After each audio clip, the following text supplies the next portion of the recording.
Hi guys, welcome into my first look video. This time we will be looking at Accuphase C-2860 Plus preamplifier.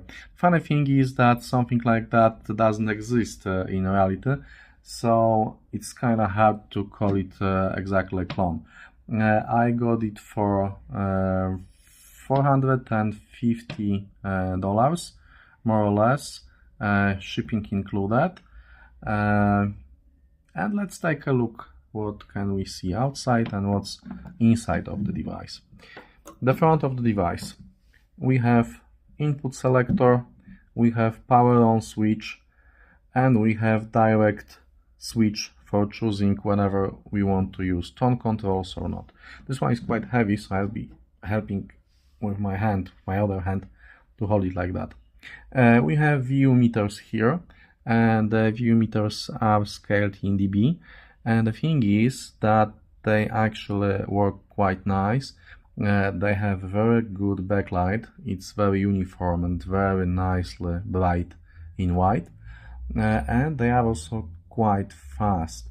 They don't have that kind of latency when getting back to the zero position, and they are really well working.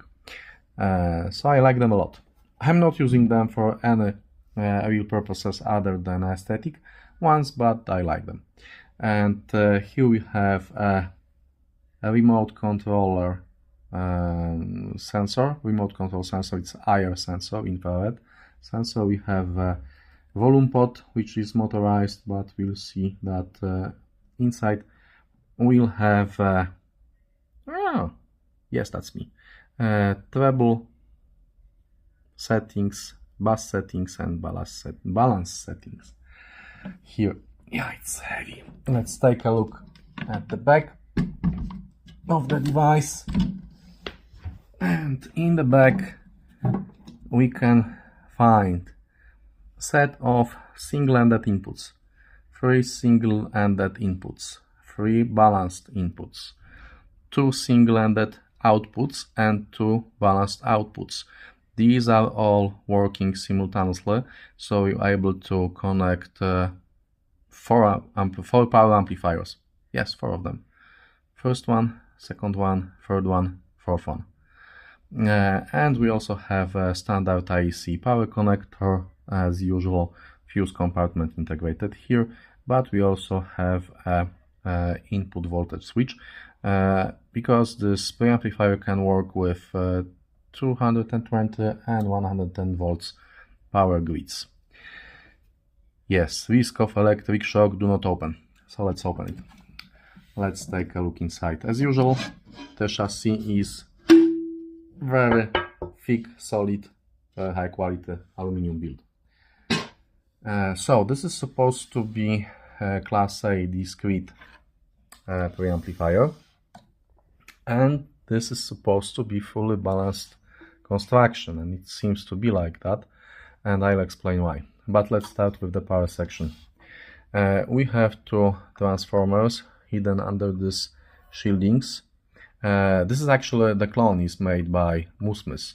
This is one of the Chinese companies that does audio for Accuphase clones, and it's quite well known, and it does have some good opinions over the web.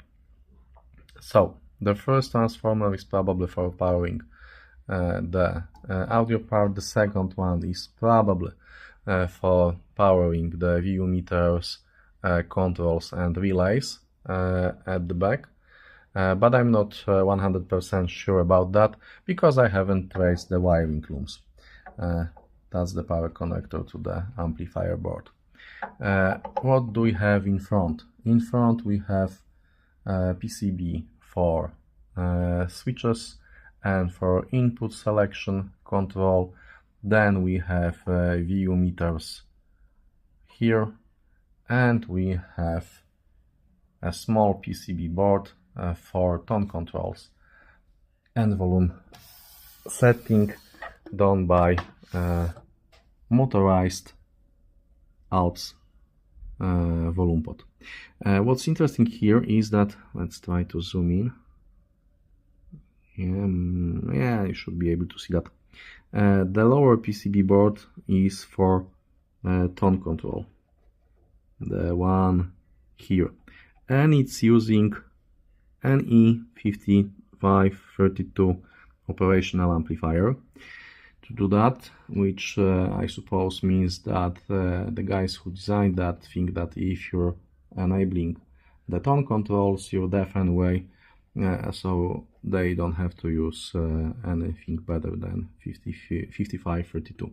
So this will be one of my probably first mods that I'd like to have here.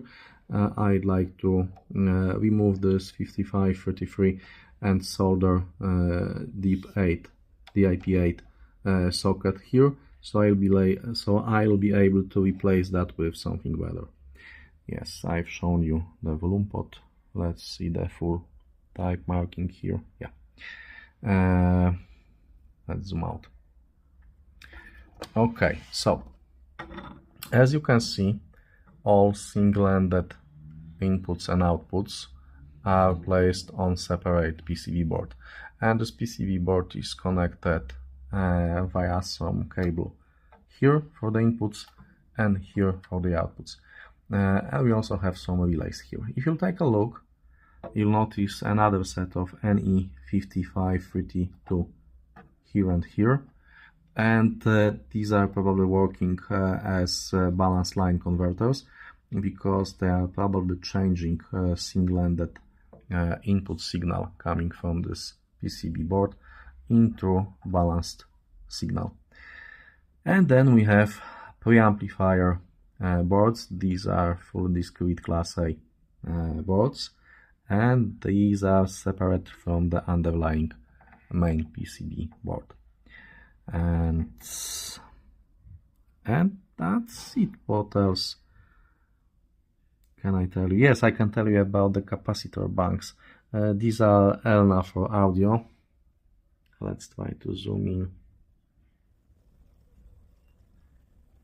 Yes, ELNA for audio, and each one of them is 10,000 microfarads.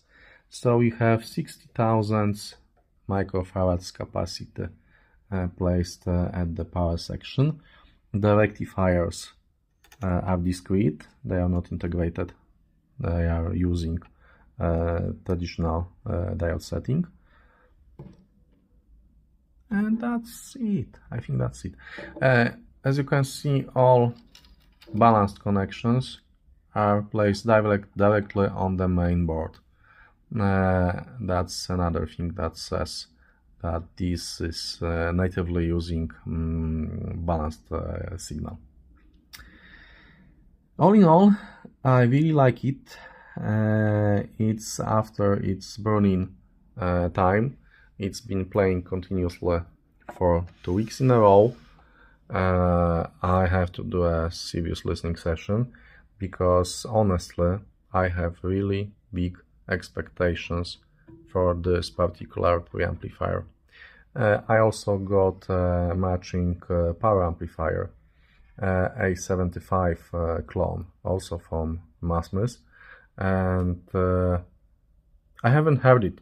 I mean, I did hear it a few times in like 10 or 15 minute sessions during burn-in, but I have a very high expectations for that, because both of them together can be answer to my quest for something that will drive my electrostat speakers. I hope so, in the best possible way.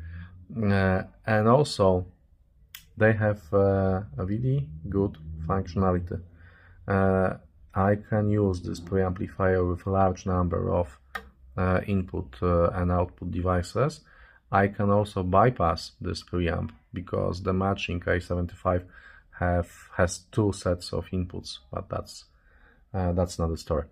Okay, one thing worth mentioning here, which says that this comes from do-it-yourself build. Let's take a look at this here. This blob of glue is hiding infrared receiver, and it's fully professionally connected, because the actual legs of the diode are going straight through the connector and they are just bent over and under it. Yes, it works. Yes, it works. This one is bent and these ones are straight, but it works. So why bother? Yes. All in all, I like the quality of the build inside. I like the way the volume pot works. I like the way the encoder here works. I like everything about this functionality wise and regarding the build quality. Let's find out how does it sound. So, thank you for watching this video. If you have seen anything interesting inside that I might forgot to mention, or if you have seen something that I have not described, or if I was wrong about something, because I'm still learning, everyone is always learning, give me a shout in the comments. And if you want to know how does it sound, stay tuned for a full review in my channel. Have a great day, guys, and bye.